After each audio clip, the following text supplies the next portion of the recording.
Students, इस programme में हम देख रहे हैं कि find sum of all matrices in 2D array. हमारा एरे है टेस्ट ऑफ 2 3, यानी कि हमारे पास 2 रोज हैं एंड 3 कॉलम्स हैं। हमने सिंपल हेडर फाइल्स यूज़ की हैं और उसके बाद मेन फंक्शन है। उसके बाद हमने एक एरे डिक्लेयर किया है जिसकी डेटा टाइप हमने इंटीजर रखी है इन टेस्ट ऑफ 2 3, और हमने वैल्यूज़ असाइन कर दी है यहाँ पे। और उसके बाद हमने एक वेरिएबल रखा है सम असाइन 0 और 2 लूप्स को यूज़ किया है। जो आउटर मोस्ट लूप है फॉर वो हमने रो के लिए यूज़ किया है, ये फॉर रो है, ये रो को कंट्रोल कर रहा है। और जो इनर लूप है वो हमारे पास कॉलम को कंट्रोल कर रहा है।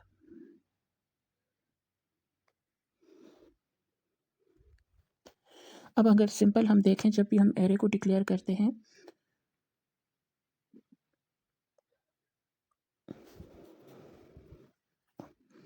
0 1 2 0 एंड 1, अब जो वैल्यू साइन की हुई हैं वो हमारे पास यहाँ पे हम लिख लेते हैं 1 2 3 4 5 एंड 6। तो अब इनकी हर सेल का एक इंडेक्स नंबर है, ठीक है। तो वो हम लोग इस एरे की मदद से टेस्ट ऑफ आई जे में वो कॉल करते जाएंगे और उसकी जो वैल्यू है वो इस फार्मूला के तहत ऐड होती जाएगी।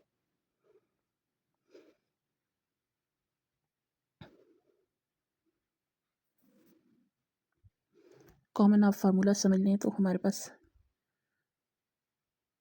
सम प्लस असाइन टेस्ट ऑफ आई जे जो लिखा हुआ है, इसमें फर्स्ट हमारे पास आई की वैल्यू 0 है और जे की वैल्यू भी 0 है। तो अब आपके पास जो अभी मैंने ग्रेड बनाया था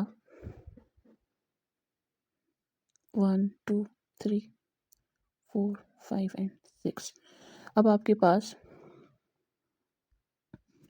0 1 2,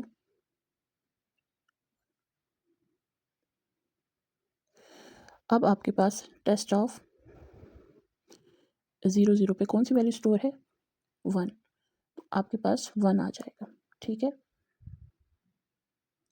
1 प्लस और फिर इसके बाद इंक्रीमेंट होगा तो 0 ऑफ 1 हो जाएगा। 0 1 पे कौन सी वैल्यू है 2, फिर इंक्रीमेंट होगा तो 0 ऑफ 2 हो जाएगी, उस पे कौन सी 0 2 पे 3 स्टोर है, ठीक है। तो ये जमा हो जाएगा, प्लस हमारे पास सेकंड रो आ जाएगी। सेकंड रो में 0 1 पे हमारे पास 4 की वैल्यू स्टोर है तो 4 ऐड हो जाएगा। टेस्ट ऑफ 0 4, फिर test of 1 0, test of 1 1, test of 1 1 पे हमारे पास है जी 5, और फिर टेस्ट ऑफ 1 2 पे हमारे पास है 6। अब जब इन वैल्यूज़ को आप जमा करेंगे तो 3 प्लस 3 6 प्लस 4 10 प्लस 5 15 प्लस 5 21 हो जाते हैं आपके पास 6 को जब आप उसमें ऐड करते हैं। तो आपके पास जब हम इस प्रोग्राम को सेव करके कंपाइल करके रन करेंगे तो हमारे पास इसका जो आउटपुट आएगा वो 21 आएगा, ठीक है। और उसको डिस्प्ले कराने के लिए हमने ये आउटपुट स्टेटमेंट और सम यहाँ पे स्टोर करवाया हुआ है, ठीक है। अब हम इसे रन करके देख लेते हैं। तो ये आप देख सकते हैं कि हमारा आउटपुट जो है वो 21 आया। तो ऐसे हम सिंपली अपने किसी भी वैल्यू को ऐड करा सकते हैं। अब यहाँ पे मैं इनकी वैल्यूज़ को चेंज कर लेती हूँ। पहले मैंने 2 रोज़ ली थी, अब मैं इसको चेंज करके 4 रोज़ ले लेती हूँ एंड 3 कॉलम्स। तो अब मुझे क्या करना है, ये फर्स्ट रो है, ये सेकंड रो थी मेरे पास, अब मैंने 4 रोज़ की हैं तो मुझे यहाँ पे फर्दर वैल्यूज़ स्टोर करानी होगी, ठीक है, इनिशियलाइज़ करानी है।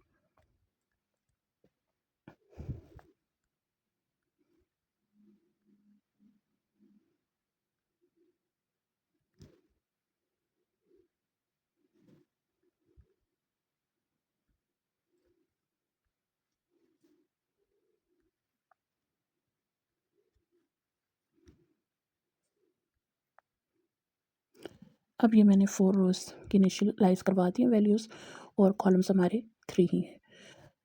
उसके बाद मैंने क्या करना है, यहाँ पे I sign 0 and I is less than 4, ठीक है। बाकी मैंने कोई भी चेंजेस नहीं करनी है। अब जब मैं इसको सेव करके रन करूँगी तो इसने मुझे अब 4 क्लास 3 के एरे का सम करके बता दिया। इसी तरीके से अगर मैं 4 क्लास 2 करती हूँ, कि यानी कि मेरे पास 4 रोज़ है एंड 2 कॉलम्स हैं, ठीक है। तो मुझे हर इनिशियलाइज़ में एक एक वैल्यू अभी मैं कम कर लेती हूँ। हमने 2 2 वैल्यूज़ इनिशियलाइज़ करनी होगी हर रो के लिए।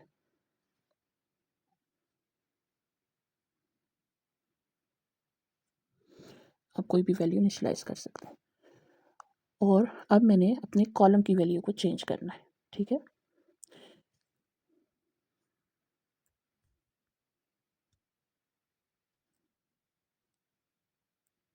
देखें कितना सिंपल है और कितना इजीली हो जाता है। अगर आपको एरे की 2 डायमेंशनल एरे की समझ नहीं आ रही तो थोड़ा सा आप मैट्रिक्स के कंसेप्ट को दोबारा से रिवाइज कर लें। अगर वो आपको सही से ज़हन में समझ आ जाता है तो फिर आपको यहाँ पे इसमें कन्फ्यूजन नहीं होगी। ठीक है, थैंक यू।